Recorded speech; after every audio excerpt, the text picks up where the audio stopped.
Some places are best left alone after dark, especially in rural Mississippi. Join us as we venture into a pawn shop that operates under a veil of secrecy, where the items aren't the only things with dark histories. Prepare yourself for a journey into the unsettling heart of its bizarre, nocturnal regulations. The first thing you notice about Crowley's Pawn and Trade isn't the peeling paint on its clapboard exterior or the neon sign that flickers like a dying heartbeat. It's the silence. Even with Highway 61 less than a quarter-mile away, even with the chorus of cicadas that should be deafening in the Mississippi summer heat, there's a pocket of absolute quiet that surrounds the building after sunset. Like the world itself is holding its breath. I learned about that silence on my first night 3 months ago when I pulled into the gravel parking lot at 9:45 p.m. The job posting had been straightforward enough. Night clerk position, 10 p.m. to 6 a.m., cash payment weekly, no experience necessary. In a town where the textile mill had closed 5 years prior, and the nearest Walmart was 40 minutes away, you didn't ask too many questions about opportunity. You just showed up and hoped your truck would make it through another week. The owner, a woman named Delilah Crowley, was waiting by the front door when I arrived. She couldn't have been more than 5 feet tall, but something about the way she stood, backlit by the security light, made her seem much larger. Her skin was the color of worn leather, deeply lined around the eyes and mouth, and her silver hair was pulled back in a braid that reached her waist. She wore a dress that might have been fashionable 30 years ago, all faded florals and yellowed lace at the collar. "You're early," she said, her voice like gravel shifting in a riverbed. "That's good. Punctuality matters here, especially after dark. You understand that this isn't like working days, don't you?" I nodded, though I didn't understand at all. A job is a job. How different can night shift at a pawn shop really be? Delilah's lips curved into something that wasn't quite a smile. "Come inside. We have things to discuss before your shift begins." The interior of Crowley's Pawn and Trade was exactly what you'd expect, and nothing like it at the same time. Display cases lined the walls, crammed with the usual detritus of rural poverty. Hunting rifles and compound bows, wedding rings and class rings. Power tools still in their packaging, stolen and resold so many times the price tags had faded to illegibility. A collection of guitars hung from the ceiling, ranging from a pristine Gibson Les Paul to a child's acoustic with a crack down the soundboard. But there were other things too, things that made my skin prickle with unease.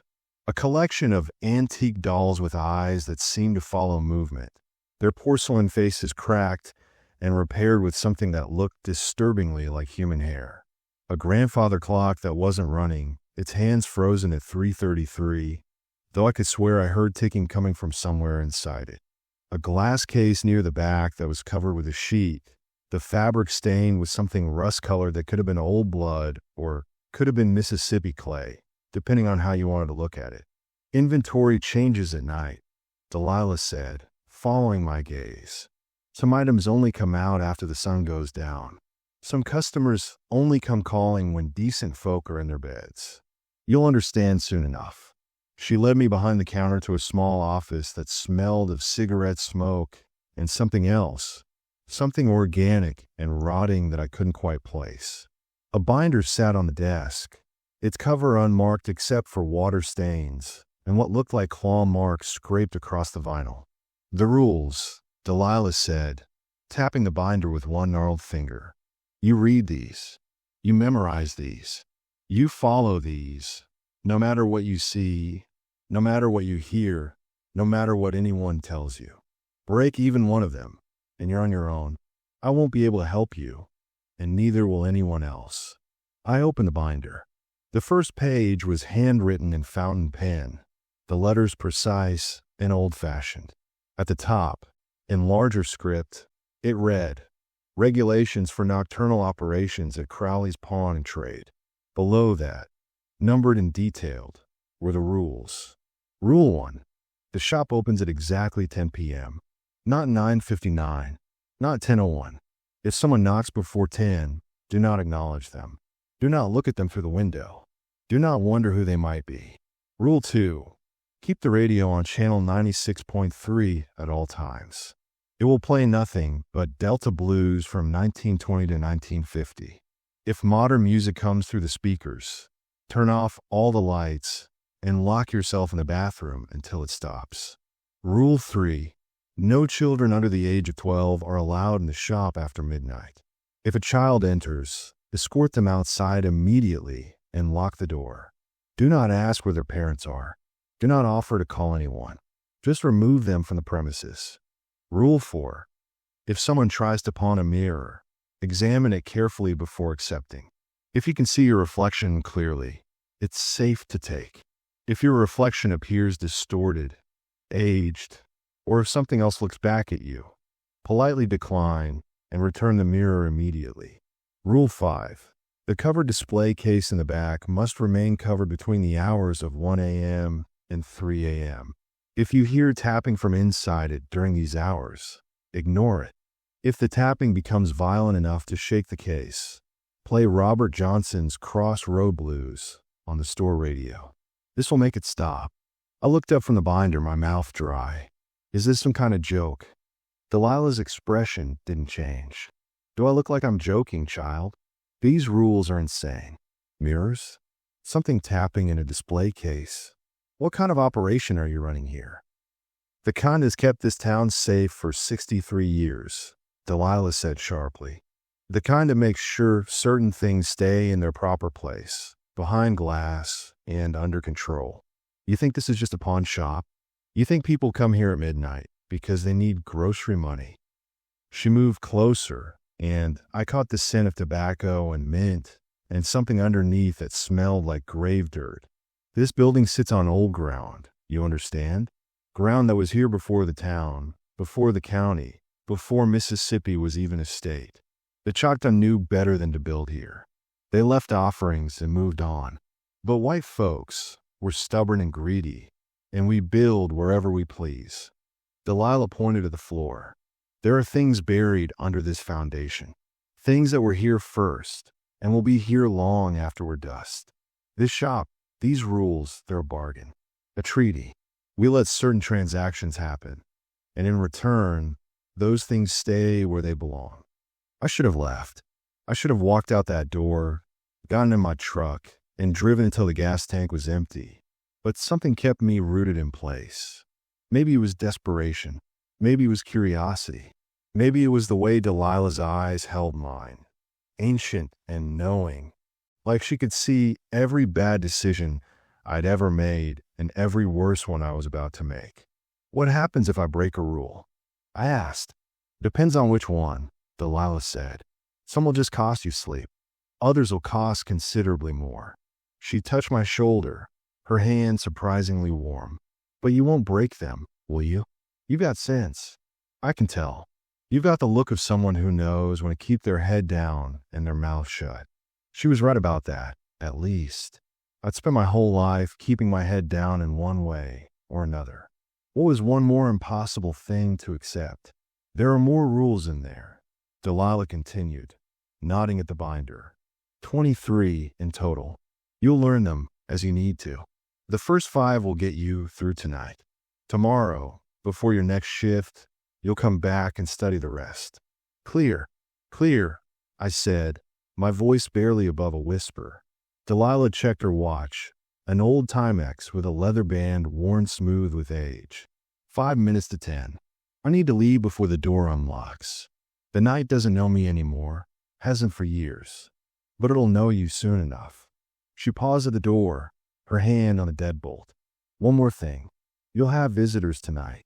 Most will be normal folks with normal business, but one won't be. You'll know them when you see them. Whatever they ask for, whatever they offer, remember the rules. Remember your place in this bargain. Then she was gone, the door clicking shut behind her, leaving me alone in the too quiet shop with a binder full of impossible instructions and a growing certainty that I'd just made a terrible mistake. At exactly 10 p.m., I heard the deadbolt slide open on its own. The first customers were normal enough. A couple in their 50s looking to pawn a wedding ring set. their faces tight with shame and necessity. A young man with tattoos covering his arms, trading a PlayStation for cash to cover his electric bill. An elderly woman who wanted to know if we'd take her late husband's pocket watch collection, tears streaming down her face as she laid them out on the counter. I processed each transaction mechanically, following standard pawn shop protocol, trying not to think about the rules in the binder or the way shadows seemed to move at the edge of my vision. The radio played steady Delta blues, scratchy recordings of long-dead men singing about death and the devil and crossroads at midnight. Then, at 11:43 p.m., the door opened and she walked in. I knew immediately this was the visitor Delilah had warned me about. She was young, maybe early 20s, with pale skin that seemed to glow in the fluorescent lighting. Her dress was old-fashioned, something from the 1940s, pale blue with white lace at the collar. Her hair fell in dark waves around her shoulders, and her feet were bare, covered in red Mississippi clay. She didn't walk so much as glide across the floor, making no sound at all. When she reached the counter, she smiled, and her teeth were too white, too perfect, too many. "Good evening," she said, her voice like wind chimes in a storm. "I'd like to make a transaction." My hand trembled as I reached for the paperwork. "What are you looking to pawn?" "Not pawn," she corrected gently. "Trade. I have something you want, and you have something I need." "We don't do trades," I said, my mouth impossibly dry. "Just buying and pawning." Her smile widened. "Oh, but you do. Special trades for special customers under special circumstances. Check your rules. Page 7, I believe. The subsection on nocturnal exchanges." I didn't want to look. Every instinct screamed at me to refuse, to tell her the shop was closed, to run. But my hands moved on their own, flipping through the binder until I found page 7. Nocturnal exchanges, between the hours of 10 p.m. and 4 a.m. Certain customers may request special transactions not involving standard currency. These exchanges must be carefully monitored and strictly regulated. Refer to the attached appendix for approved exchange rates and acceptable offerings. The appendix listed things that made my stomach turn. Years of life for youth restored. Memories for moments of perfect happiness. Names for the forgetting of sorrows. "What do you want to trade?" I asked, my voice barely steady. The woman's eyes gleamed in the fluorescent light. "That depends. What are you willing to give up?" The woman stood before me, patient and still as a photograph, while my mind raced through possibilities. Each one was worse than the last. The rule book said these exchanges were monitored and regulated, but it didn't say how, or by whom, or what happened when they went wrong. "I don't have the authority to make that kind of decision," I said finally. "This is my first night. I need to call the owner." "Delilah won't answer," the woman said simply. "She never does during operating hours. The night is your domain now, not hers. She gave you the rules. She gave you the authority. Everything you need to make this choice is already within you." I looked down at the binder again, flipping to the appendix with shaking hands. The exchange rates were listed in cramped handwriting, with notes in the margins that seemed to have been added over decades. Different inks, different hands, all recording the same impossible transactions. 1 year of natural life equals 1 hour of perceived youth. 1 cherished memory equals 3 days of dreamless sleep. 1 secret shame equals the forgetting of 1 regret. 1 true name equals the erasure of 1 grief. The list went on, each entry more disturbing than the last. At the bottom of the page, in red ink that looked suspiciously fresh, was a final note. The customer must offer first. The clerk must never suggest. The exchange must be freely given, or the bargain breaks and the cost falls on clerk. "I'm not offering anything," I said firmly, closing the binder. "You came here with a proposition, so tell me what you're trading." The woman's smile finally faded, replaced by something that looked almost like respect. "Very good. You learn quickly." She reached into a small purse I hadn't noticed before and pulled out a photograph, placing it gently on the counter. I'm trading this. The photograph was old, black and white, the edges yellowed with age. It showed a family standing in front of a house I didn't recognize.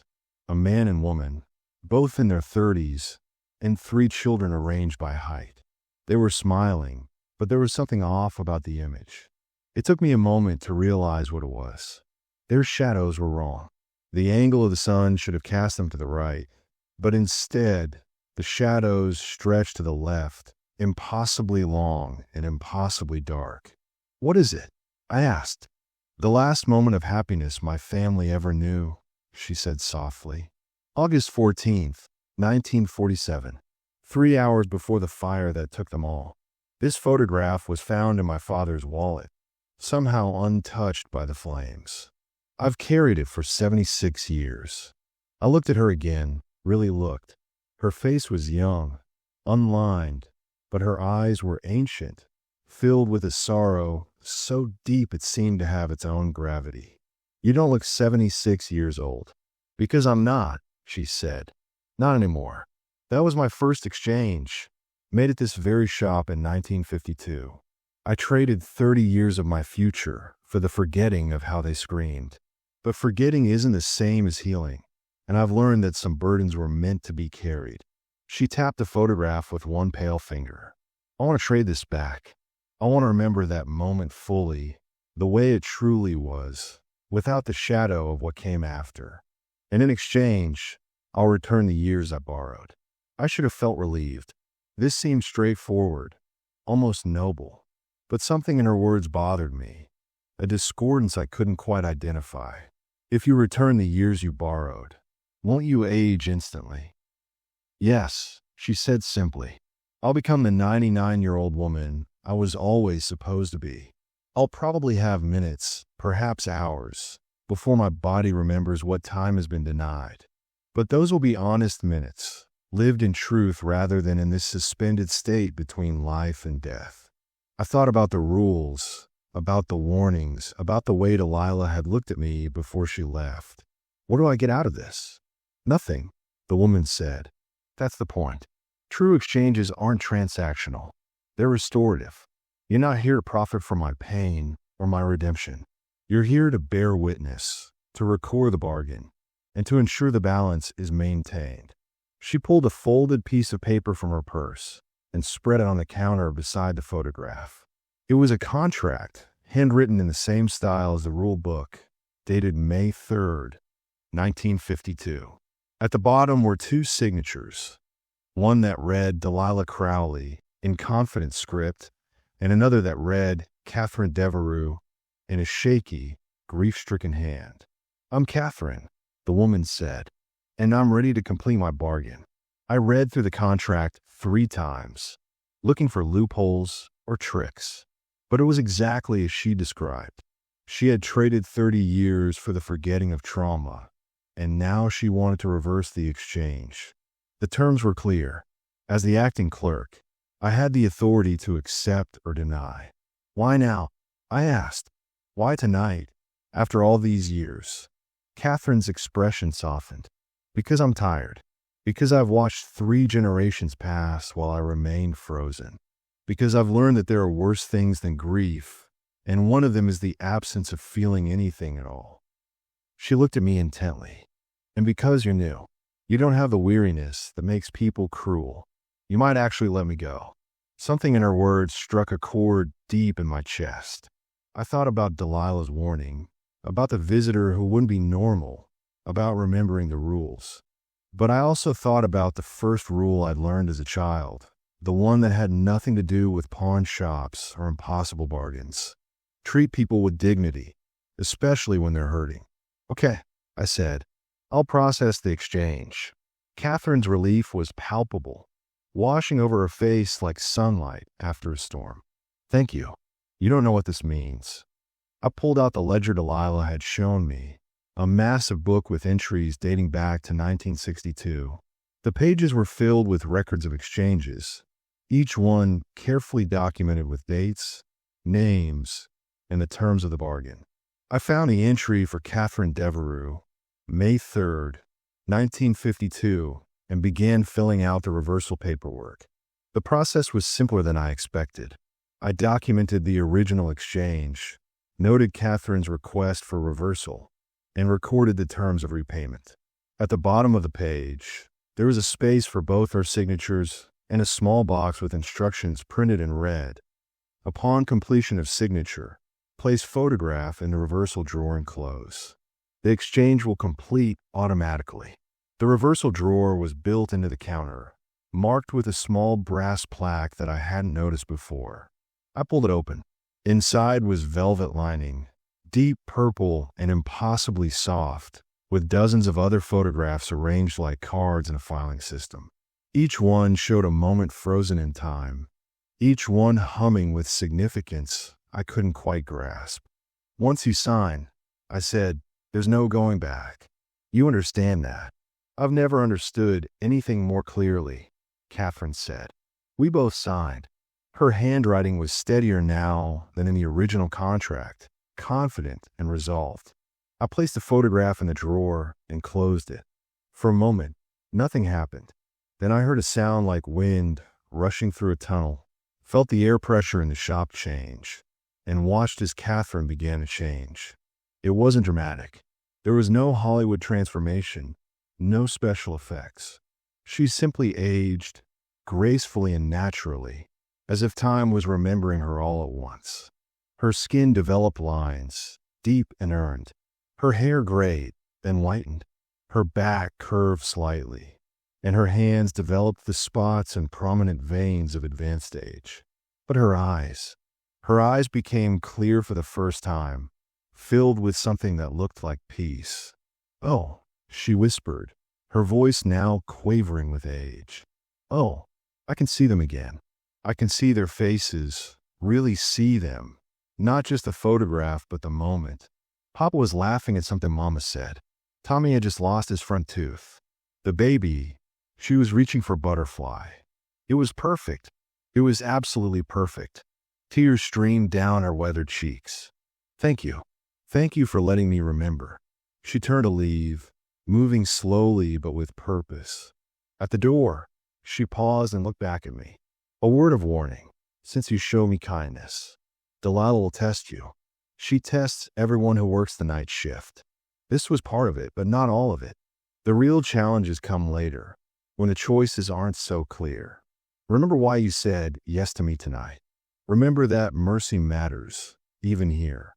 Then she was gone, out into the Mississippi darkness, and I was alone again with the rule book and the growing certainty that I'd crossed a threshold I couldn't uncross. The rest of the night passed in a strange haze. More customers came and went. I processed pawns and buybacks, made small talk, and pretended everything was normal. But I kept thinking about Catherine, wondering if she'd made it home, wondering if she'd died peacefully, or if the sudden return of 76 years had been too much for her body to handle. At 3:17 a.m., the phone rang. I stared at it for 3 rings before answering, my hand trembling slightly. "Crowley's Pawn and Trade," I said. "You did well tonight." Delilah's voice was warm, approving. "Catherine called me from the hospital. She's resting comfortably. They say she'll have a few more days, maybe a week. But she's at peace, and that's what matters." "You knew she was coming," I said. It wasn't a question. I suspected. She's been building up the courage for years. But she needed someone new, someone who hadn't become callous to these exchanges. You gave her what she needed. The rules say these transactions must be carefully monitored. How are they monitored if you're not here? Delilah chuckled, a dry sound like leaves rustling. "The shop monitors itself, child. It's been doing so since long before I was born. We're just facilitators, you and I. We're the ones who say yes or no, who bear witness and maintain the balance. The shop does the rest." She paused, and I heard the scratch of a match, the inhale of a cigarette. "You'll have more visitors like Catherine, people looking to undo old bargains, to right old wrongs. Some will be genuine. Others will be trying to cheat the system. You'll learn to tell the difference." I asked. The same way you knew Catherine was telling the truth tonight. You listened to your gut. You listened to your heart. Those are the only tools that matter in this work. The line went quiet for a moment, filled with the hiss and pop of long-distance static. Your next shift is tomorrow night. Same time. Study the rest of the rules. You'll need them soon. She hung up before I could respond. I spent the last hours of my shift reading through the rule book, memorizing the regulations that seemed to grow stranger and more specific with each page. Rule 14 prohibited the acceptance of any item that cast no shadow. Rule 19 required me to keep a bowl of salt water by the register and to refresh it every hour between 2 o'clock and 4 a.m. Rule 22 stated that if anyone came in wearing clothes from a different century, I should serve them promptly and never, under any circumstances, ask about their past. By the time 6 a.m. arrived and the deadbolt slid home on its own, I was exhausted, frightened, and absolutely certain of one thing. I was coming back tomorrow night. Because Catherine had been right. Mercy mattered. And if this strange, impossible place was where mercy could still be found, even for the desperate and the damned, then maybe it was where I belonged too. My second night at Crowley's Pawn and Trade started the same way as the first. The deadbolt sliding open at exactly 10 p.m., the Delta blues crackling through the ancient radio, the oppressive silence that wrapped around the building like a shroud. But this time I came prepared. I'd spent the afternoon memorizing rules, asking questions Delilah wouldn't fully answer, and trying to convince myself that what I'd witnessed with Catherine had been real. The cover display case in the back bothered me most. I'd managed to avoid looking at it too closely during my first shift, but now, in the slow hours before midnight, I found my gaze drawn to it repeatedly. The sheet covering it was thick canvas, stained and faded, secured with what looked like old leather straps. Whatever was inside had to be valuable. People didn't take such elaborate precautions for ordinary merchandise. At 10:47 p.m., a man in his 60s entered the shop. He was well dressed in a way that seemed out of place for rural Mississippi, wearing a three-piece suit despite the humidity that made the night air feel like warm soup. His shoes were polished to a mirror shine, and he carried a leather briefcase that looked like it cost more than my truck. "Good evening," he said, his accent pure Delta, despite the expensive clothes. "I need to speak with someone about a rather unusual transaction." I'd learned from the rule book that certain transactions fell under specific protocols. "What kind of transaction?" "The kind covered by Rule 8, he said, placing his briefcase on the counter with deliberate care. "The Midnight Acquisition Protocol." I flipped to Rule 8, my pulse quickening. I'd read it the previous afternoon, but seeing it invoked in person made it feel more real, more dangerous. Rule 8, Midnight Acquisition Protocol. Between midnight and 12:15 a.m., customers may request to acquire specific items from the shop's restricted inventory. These items are not on display and are not available during standard hours. The clerk must verify the customer's eligibility by checking their credentials against the registry of approved acquirers. Only those whose names appear in the registry may complete such transactions. "I'll need to see your documentation," I said, trying to keep my voice steady. He opened his briefcase and removed a card, worn and yellowed with age, laminated in plastic that had started to crack. The card bore a photograph of a younger version of the man before me, along with a name, Theodore Blackwood, and a date, September 12, 1983. At the bottom, in Delilah's distinctive handwriting, was a notation, approved for restricted acquisitions. No limit on Category B items. Category, it requires owner consultation. I pulled out the registry from beneath the counter, a ledger even older than the exchange book, its pages brittle and delicate. I found Theodore Blackwood's name, listed among dozens of others, with detailed notes about his history with the shop. According to the entries, he'd been making midnight acquisitions for 41 years. "You're approved," I said. "What are you looking to acquire?" Theodore's expression remained neutral, but I caught something in his eyes. Relief, maybe, or resignation. I need the reversal mirror. Category A, I believe. My stomach dropped. Category, it meant I had to consult Delilah, which meant calling her during operating hours, which she'd specifically said she never did. But the rules were clear. I had no choice. I picked up the phone and dialed the number written on the inside cover of the rulebook. It rang once, twice, 3 times. On the 4th ring, Delilah answered. What's the situation? No greeting, no preamble. Theodore Blackwood is requesting a Category A acquisition. The reversal mirror. The line went silent for so long I thought she'd hung up. Then put him on. I handed the phone to Theodore. His side of the conversation consisted mainly of yes, no, and I understand. When he handed the phone back to me, his hands were trembling slightly. She's approved it, Delilah said. You'll find a reversal mirror in the vault. The combination is your birthday, 6 digits, month, day, year. Bring it out and complete the transaction. Standard pricing applies. And remember Rule 8B. She hung up before I could ask what Rule 8B was. I flipped frantically through the pages until I found it. A small subsection I'd missed during my earlier reading. Rule 8B. Items acquired through the Midnight Acquisition Protocol cannot be examined or questioned by the clerk. Do not ask why the customer needs the item. Do not ask what they intend to do with it. Process the transaction and let them leave. Their business is their own. The vault was behind a false wall panel in Delilah's office, revealed when I pressed a specific sequence of notches in the wood paneling. Inside was a space roughly the size of a closet, lined with shelves holding items that made my skin crawl. A jar filled with what looked like preserved eyes, each one a different color. A music box that played backwards. A wedding dress stained with something that definitely wasn't wine.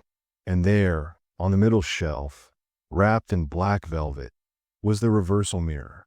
It was smaller than I expected, maybe 12 inches in diameter, with an ornate silver frame decorated with symbols I didn't recognize. The glass itself seemed ordinary until I looked directly at it. Then I saw that my reflection was wrong. Not distorted, exactly, but reversed in ways that had nothing to do with normal mirror physics. My wedding ring appeared on the wrong hand. The scar on my left cheek showed on my right. And my eyes looked older, sadder, like they'd seen things my real eyes hadn't yet witnessed. I wrapped it back up quickly, fighting the urge to look again, and brought it out to Theodore. $600, I said, reading the price tag attached to the velvet wrapping. He didn't haggle. He didn't ask questions. He simply pulled $600 bills from his wallet, crisp and sequential, like he'd withdrawn them specifically for this purchase. I processed the transaction in the special ledger reserved for midnight acquisitions, recorded the serial numbers on the bills, and handed over the mirror. Thank you, Theodore said softly. Then, violating Rule 8B himself, he added, My wife has been gone for 36 years. Every morning, I wake up and forget she's dead. Every morning, I remember all over again. The reversal mirror shows you the version of yourself that made different choices. I want to see the version who saved her, who wasn't too proud to check the brakes before she left for work that day. He tucked the mirror under his arm and walked out into the night before I could respond, before I could tell him I was sorry, before I could warn him that maybe some reflections were better left unseen. The shop felt colder after he left, despite the Mississippi heat that pressed against the windows. I couldn't stop thinking about what he'd said, about the mirror, about the rules that prevented me from offering comfort or warning or any human connection beyond the transaction itself. At 12:47 a.m., a woman in her 20s came in carrying a shoebox. She placed it on the counter with exaggerated care, like it contained something alive and fragile. I need to pawn this, she said, but I need you to promise me something first. We don't make promises, I said automatically, though I wasn't sure if that was actually a rule or just common sense. You have to, she insisted. Her eyes were red-rimmed, her hands shaking. Please, I need you to promise you won't open this box. Not tonight, not ever. Just take it, give me whatever it's worth, and lock it away somewhere dark. Every instinct screamed at me to refuse. Rule 4 flashed through my mind.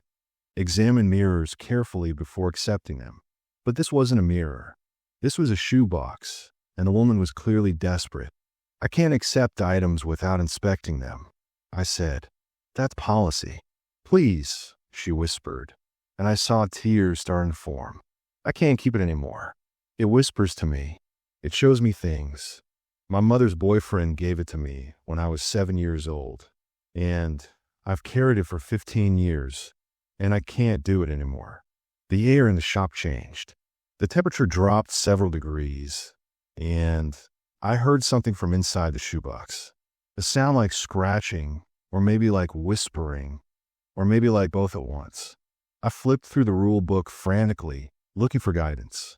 There had to be something about this situation, some protocol for items that customers refuse to let you inspect. I found it on page 16, a subsection I'd skimmed, but not fully absorbed. Rule 16C. If a customer presents an item sealed in a container and expresses genuine distress about revealing its contents, the clerk may accept it sight unseen under the following conditions. 1. The item must be immediately placed in the vault without examination. 2. The pawn ticket must be marked with a red X in the upper right corner. 3. The customer must be warned that retrieval of such items requires a 3-day waiting period and owner approval. I can accept it under special circumstances, I said carefully. But there are conditions. You need to understand what you're agreeing to. I explained Rule 16C while she nodded frantically, clearly not caring about the conditions, just desperate to be rid of the box. The scratching sound grew louder as I filled out the paperwork, and I could swear the box moved slightly on its own, shifting an inch to the left as if something inside was trying to escape. The standard pawn value for unknown items was $50. I gave her the cash, marked the ticket with a red X, and carried the shoebox to the vault with my arms extended as far from my body as possible. I placed it on the lowest shelf in the darkest corner and shut the vault door with a sense of relief so profound it made my knees weak. When I returned to the counter, the woman was gone. She'd left the pawn ticket on the counter, torn into dozens of tiny pieces. At 1 a.m., I remembered Rule 5. The cover display case had to remain covered between 1 and 3. I'd been so distracted by the night's transactions that I'd almost forgotten. I checked to make sure the canvas was secure, then settled in behind the counter to wait out the next 2 hours. At 1:17 a.m., the tapping began. It started soft, almost gentle. Tap, tap, tap, like someone politely knocking on glass. I ignored it, focusing on the radio, on the mournful voice of Skip James singing about devils and hard times. But the tapping grew louder, more insistent. Tap, tap, tap. I glanced at the rulebook. If the tapping becomes violent enough to shake the case, play Robert Johnson's Crossroad Blues. I didn't want to wait for it to get violent.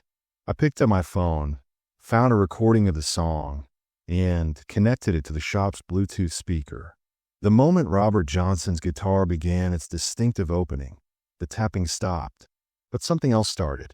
A voice, muffled by the canvas, speaking words I couldn't quite make out. It sounded like pleading. It sounded like my own voice. I turned up the volume on the song and forced myself to look away from the case, to focus on anything else. The clock on the wall, the inventory sheets that needed updating, the rule book that had become both my security blanket and my prison. At 3:01 a.m., the voice stopped. The shop returned to its normal temperature. The oppressive feeling that had been building for 2 hours dissipated like morning fog. I walked to the covered case and placed my hand on the canvas. It was warm to the touch, almost feverish. Whatever was inside hadn't given up. It was just waiting for someone to make a mistake, to lift the canvas at the wrong time, to break the rules that kept it contained. I spent the rest of my shift wondering what I'd gotten myself into, what bargain Delilah had made to keep this place running, and whether mercy and horror could really coexist in the same small building on the edge of a forgotten Mississippi town. By the time 6 a.m. arrived, I had my answer. They could coexist. They had to.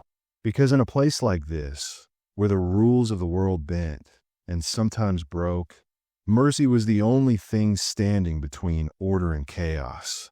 And I was determined to keep standing, no matter what came through that door next. 3 weeks into my employment at Crowley's Pawn and Trade, I thought I'd seen everything the night shift could throw at me. I'd processed exchanges of memories in years. I'd locked away items that whispered and items that didn't cast shadows.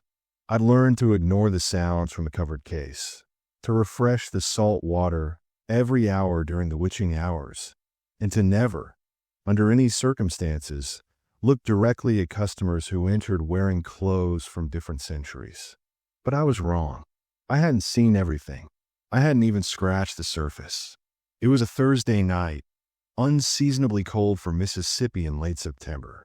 A fog had rolled in from the river, thick and yellow in the security lights, making the world beyond the shop windows look like an old photograph slowly fading to nothing. The radio played Charlie Patton, his voice scratchy and distant, singing about times that felt closer now than they should. At 11:23 p.m., the phone rang. Not the shop phone, my personal cell phone, which I kept in my pocket, which only 3 people in the world had the number for. I pulled it out and saw no caller ID, just a string of numbers that didn't follow any pattern I recognized. Against my better judgment, I answered, "Is this the night clerk at Crowley's?" The voice was male, middle-aged, with an accent that placed him somewhere in the Tennessee Valley. "Who's asking?" "My name is James Whitmore. I'm calling about Rule 13. I need to invoke the Lunar Reclamation Clause." My blood went cold.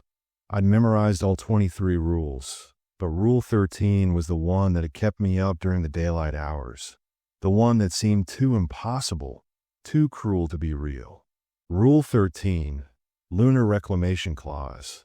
On the 3rd night following a new moon, individuals who have previously surrendered items under emotional duress may attempt to reclaim them. The reclamation must occur between 11 p.m. and midnight. The individual must bring an offering equal in emotional weight to the original item.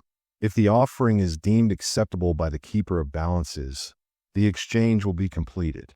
If not, the individual forfeits both the offering and any claim to the original item. "Tonight is the 3rd night after the new moon," I said, checking the lunar calendar I'd started keeping on the counter. "You have until midnight to arrive." "I'm already here," he said. "I'm in the parking lot. But I need you to understand something before I come in. What I'm bringing, what I'm offering, it's going to be difficult for you to accept. But it's all I have left. It's the only thing of equal weight." "What did you originally surrender?" I asked. 3 years ago, I pawned my daughter's ashes," James said, his voice breaking. "She died when she was 16. Car accident. I was struggling. Couldn't pay the funeral costs. Couldn't pay anything. A friend told me about Crowley's, about the special transactions.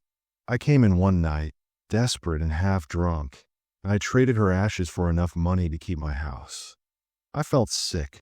The rule book had mentioned that some items held emotional weight far beyond their material value, but I'd never imagined something like this. "What are you offering in exchange?" "The last conversation I'll ever have with my wife," he said. "We've been married 32 years. She doesn't know what I did, doesn't know I pawned our daughter's ashes. Tonight, I'm going to tell her everything. I'm going to give her the truth, and she's going to leave me. That conversation, that moment, that's my offering. The loss of my marriage for the return of my daughter." The line went quiet except for his breathing, ragged and painful. "Is that acceptable?" I didn't know. The rule said the keeper of balances would judge, but the rule didn't say who or what that was. I'd assumed it was Delilah, but calling her 3 times in 3 weeks seemed excessive. Then I noticed something I missed before. On the wall behind the counter, partially hidden by a calendar, was a small bronze scale, the kind you'd see in a courtroom or in old paintings of justice. "Come inside," I said. "We'll figure this out together." James Whitmore was exactly what I'd pictured from his voice. Weathered face, work-worn hands, eyes that had seen too much loss. He carried nothing with him except a piece of paper, folded and refolded so many times the creases had worn thin. "This is the conversation," he said, placing the paper on the counter. I wrote down what I'm going to say to her. Every word. It's happening tomorrow morning. Over coffee, the way we've had every serious conversation for 3 decades. After I leave here, there's no going back. The moment I reclaim Rachel's ashes, I'm committed to this path.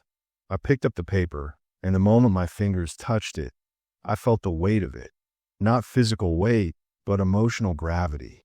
It pulled at something deep in my chest, made it hard to breathe. This wasn't just a piece of paper. It was a confession, a suicide note for a marriage, a summary of every regret and mistake that had led a man to this moment. I carried it to the bronze scale and placed it on the left pan. The scale swayed, settling with the paper's side lower than the right. Then I went to the vault, my hand shaking, and found the item I'd hoped I'd never have to touch. A small ceramic urn, cream-colored with gold trim, with the name Rachel Whitmore engraved on the front. I placed the urn on the right pan of the scale. For a long moment, nothing happened. The paper was heavier, the balance tipped wrong. The offering was insufficient. I opened my mouth to tell James, to explain that his marriage wasn't enough, that some trades couldn't be undone. Then the scale began to move. The pan swayed back and forth, as if weighing things that had nothing to do with physical mass. I heard whispers in the air, voices speaking words I couldn't understand, and felt a presence in the shop that made every hair on my body stand on end. The temperature dropped so fast I could see my breath, and the lights flickered, once, twice, 3 times. The scale balanced. The paper and the urn hung suspended, perfectly equal, neither side heavier than the other. Then, slowly, the paper began to smoke. Not burning, exactly, but dissolving, breaking down into ash that fell away until nothing remained on the left pan except a faint scorch mark. "The keeper has accepted your offering," I said, my voice barely above a whisper. I lifted the urn from the scale and handed it to James. "Your daughter is returned to you." He took the urn with trembling hands, cradling it against his chest like a newborn child. Tears streamed down his face, and he made no attempt to wipe them away. "Thank you. God, thank you." "The offering is binding," I said, because the rule required it. "Once you leave this building, the exchange is complete. You cannot reclaim what you surrendered." "I know," James said. "I've known since the moment I decided to come here. Some things are worth losing everything for. Rachel is one of them." He walked to the door, paused, and looked back at me. "There's something you should know about this place, about Delilah, and the rules and all of it. We're not the first. This building, this ground, it's been here in one form or another for hundreds of years. The Choctaw had a name for it. They called it the place of weighing, where souls came to balance their debts before moving on.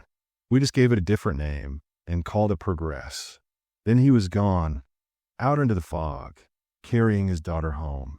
I stood alone in the shop, staring at the bronze scale as it slowly stopped swaying.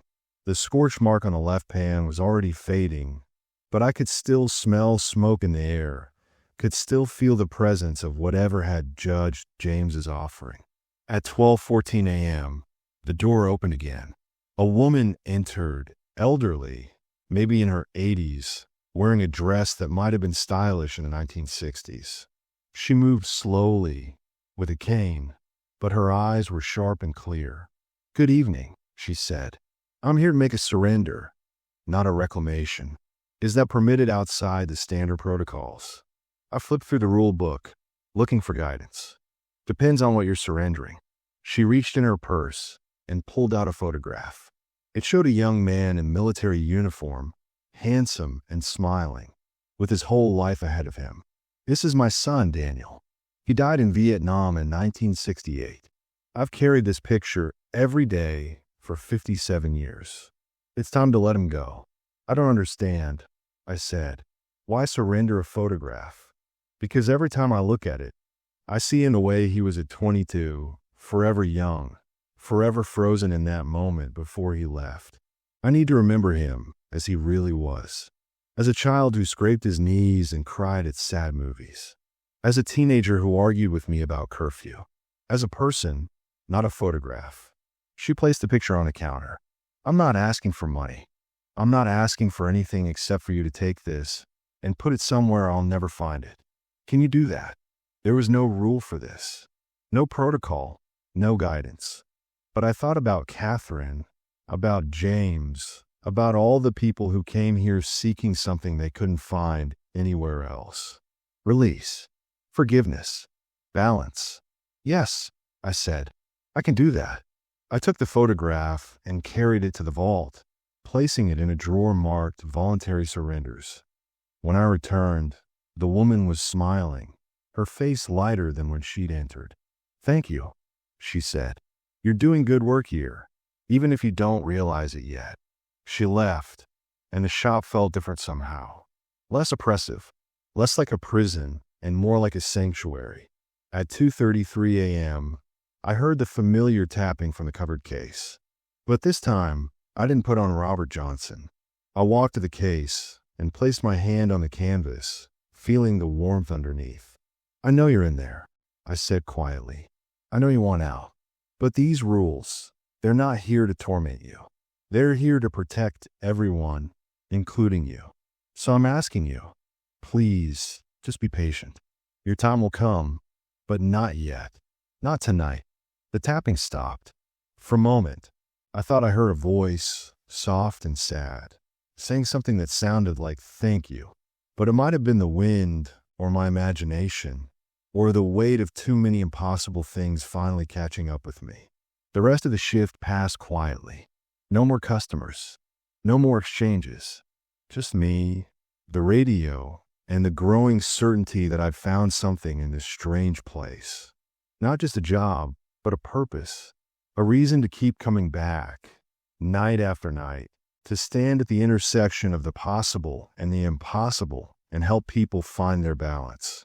By the time 6 a.m. arrived and the deadbolt slid home, I was exhausted but satisfied. I'd passed another test, navigated another night, and somehow managed to do it with my humanity intact. Delilah called as I was preparing to leave. I heard about James Whitmore. You handled that well. Not everyone would have had the courage to let the keeper judge. What is the keeper? I asked. What actually makes these decisions? That's a question for another night, Delilah said. For now, just know that you're doing exactly what you're supposed to be doing. Keep trusting yourself. Keep listening to that voice that tells you when something is right, even if it contradicts every logical thought in your head. She hung up, and I drove home through the thinning fog, past fields of kudzu and abandoned gas stations, thinking about balance and weight and the price we pay for the things we can't let go. I slept better that day than I had in weeks. 6 weeks. That's how long I'd been working the night shift at Crowley's Pawn and Trade when everything changed. 6 weeks of impossible transactions and bizarre rules, of balancing scales and covered cases, of learning to accept that the world was stranger and more merciful than I'd ever imagined. I'd grown comfortable, maybe too comfortable. I knew the rhythm of the night. I could sense when a customer was going to ask for something unusual. I'd learned to interpret the subtle signs that meant trouble was coming. The way the temperature would drop 3 degrees before a difficult exchange.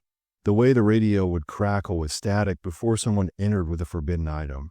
The way my own reflection in the shop windows would blur and shift when the rules were about to be tested. That's why I should have known Friday night was going to be different. Every sign was there. The fog that rolled in at dusk was thicker than usual, with a greenish tint that made it look toxic. The radio kept skipping, jumping from song to song without finishing any of them. And when I checked the rule book before opening, I found a page I'd never seen before, tucked between Rules 22 and 23. Rule 23A, the night of settling. Once per season, the shop undergoes a settling, where all accumulated debts, unbalanced exchanges, and broken rules must be accounted for and resolved. This settling begins at midnight and ends at dawn. During this time, the normal rules are suspended, and the keeper of balances takes direct control. The clerk must remain in the shop until the settling is complete, regardless of circumstances. Today's date was circled in red ink at the bottom of the page. Tonight was a settling night, and nobody had warned me. I tried calling Delilah. The phone rang 15 times before going to voicemail. I tried her cell phone, her home number, even the emergency contact she'd given me on my first day. Nothing. I was alone, with 4 hours until midnight, and absolutely no idea what a settling actually involved. The first customers of the night were normal. A young couple pawning a television, an older man buying back his grandfather's pocket watch, a woman who needed cash for groceries and was willing to part with her wedding ring temporarily. Standard transactions, no complications. But at 11:47 p.m., the last regular customer left and the shop changed. The lights dimmed without me touching the switches. The radio went silent, mid-song, as if someone had yanked the plug. And every item in the shop, every guitar and ring and rifle and doll, began to hum with a frequency I felt in my bones rather than heard with my ears. At precisely midnight, the door opened on its own. Nobody entered. The doorway simply stood open, revealing the fog outside, which had grown so thick I couldn't see more than a few feet beyond the threshold. Then, slowly, shapes began to emerge from the fog. Not walking exactly, more like materializing, as if they'd been there all along and I was only now able to see them. The first was Catherine. She looked exactly as she had on my first night, young and glowing, wearing her 1940s dress and her bare feet covered in clay. But now I could see through her, translucent as smoke. "I came to say goodbye," she said, her voice echoing strangely. "The bargain is complete. My time is finished, but I wanted you to know that you gave me a gift." Those last few days, remembering my family, really remembering them, it made everything worth it. She faded before I could respond, dissolving into the fog like morning mist. Theodore Blackwood came next, carrying the reversal mirror. He looked older than when I'd last seen him, aged decades in just a few weeks. "I saw him," Theodore said, tears streaming down his face. "I saw the version of me that saved her. He was happy, so happy.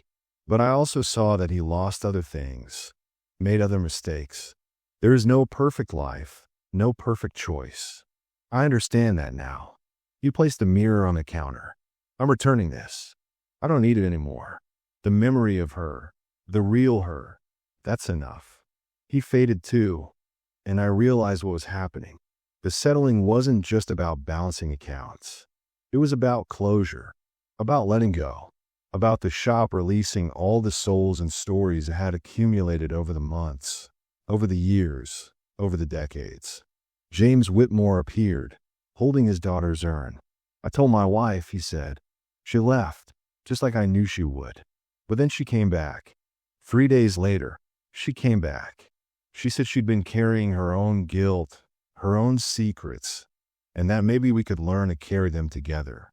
We spread Rachel's ashes this morning, in the place she loved most. Thank you for giving me that chance." One by one, they came. The woman who'd surrendered the shoebox. The elderly woman who'd given up her son's photograph. Dozens of others I'd never met.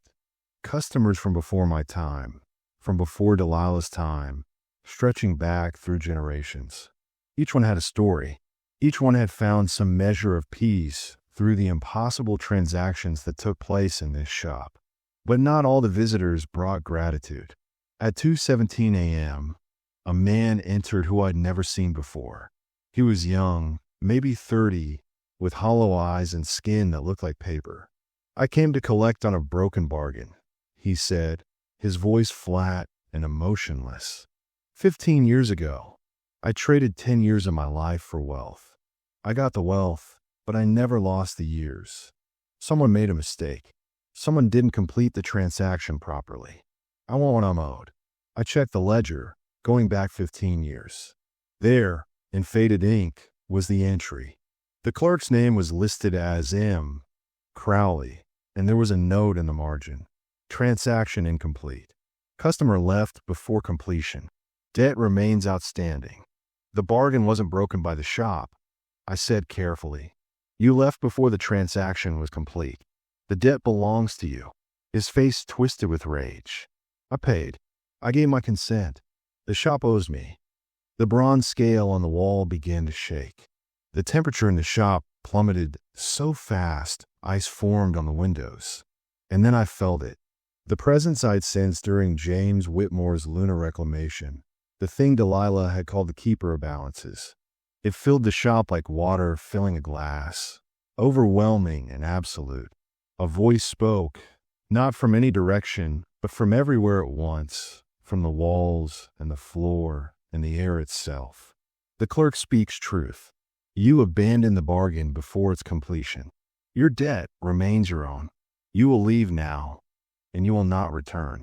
The man screamed, a sound of pure anguish, and then he was gone, not fading like the others, but vanishing instantly, as if he'd never existed at all. The presence receded slightly, and I could breathe again, but it didn't leave. It was still there, waiting, watching. At 3:33 a.m., the covered case in the back began to shake violently. The canvas slipped, revealing what was underneath. A mirror, larger than the reversal mirror, with a frame made of something that looked like bone. In its reflection, I saw not the shop, but another place. A vast room with high ceilings, filled with thousands of items, each one glowing with its own inner light. And in the center of the room stood a figure, tall, indistinct, made of shadow and starlight. The keeper balances. You have done well, the voice said, and I understood it was addressing me directly. You have maintained the balance. You have shown mercy where mercy was warranted and firmness where firmness was required. The settling is nearly complete, but one final matter remains. The mirror's reflection changed, showing me myself, but not as I was now, as I would be in 10 years, 20 years, 30 years. Growing older, growing tired, standing behind this counter night after night, processing impossible transactions, bearing witness to impossible things. This is your future, if you choose to accept it, the keeper said. You may walk away tonight, forget everything you've seen, and return to an ordinary life. Or you may stay, become the next keeper of this place, and accept all the burdens and blessings that come with it. Choose now, before the dawn breaks. I looked at the reflection, at the tired but peaceful face looking back at me. I thought about Catherine and James and Theodore and all the others who'd found something here they couldn't find anywhere else. I thought about Delilah, who'd carried this burden for how many years, who'd maintained this impossible balance so that others could find peace. If I leave, what happens to the shop? I asked. It will endure, the keeper said. Another will be found eventually. But those who come here in the meantime will find only locked doors and broken promises. I knew my answer before I finished asking the question. I'd known it since my first night, since Catherine had asked for my mercy, and I'd given it freely. This place needed someone who understood that rules and compassion weren't opposites, who could hold a line while still holding space for human pain and human need. I'll stay, I said. The mirror flashed bright, then returned to its normal reflection. The canvas cover slipped back into place on its own, securing itself with invisible hands. And I felt something settle into me, not a burden, but a purpose, heavy and real and absolutely right. The bargain is sealed, the keeper said. You are bound to this place, and it is bound to you. Use your authority wisely. Remember that mercy and justice must walk hand in hand, and know that you are never truly alone here. The presence faded as dawn approached, leaving me exhausted but strangely energized. At exactly 6 a.m., Delilah walked through the door. She looked older than I'd ever seen her, stooped and tired, but there was relief in her eyes. "You stayed," she said simply. "You knew about the settling," I said, not quite accusing. "I knew. I also knew you had to face it alone, had to make the choice without my influence." She smiled, and for the first time, they reached her eyes. "I've been doing this for 63 years. I'm tired, ready to rest. But I couldn't leave until I was sure the shop would be in good hands." "What happens now?" I asked. "Now you learn the rest of the rules, the ones that only the keeper knows. Now you make this place yours. And now I finally get to sleep past sunrise for the first time in 6 decades." She squeezed my shoulder gently. "You'll do better than I did. You have compassion where I had only duty. That's what this place needs." She left, and for the first time, I locked up the shop from the inside, securing it for the day. As I walked to my truck in the growing light, I looked back at Crowley's Pawn and Trade. The building looked ordinary in daylight, just another struggling business in a struggling town. But I knew the truth. I knew what happened when the sun went down, when the rules changed, when the impossible became possible. And I knew I'd be back tonight, and every night after, standing at the threshold between the world as people believed it to be and the world as it actually was. Some places are best left alone after dark, but some places need someone to keep the lights on, to maintain the balance, to ensure that mercy and justice continue their eternal dance. Crowley's Pawn and Trade was such a place, and I was its keeper now. The end.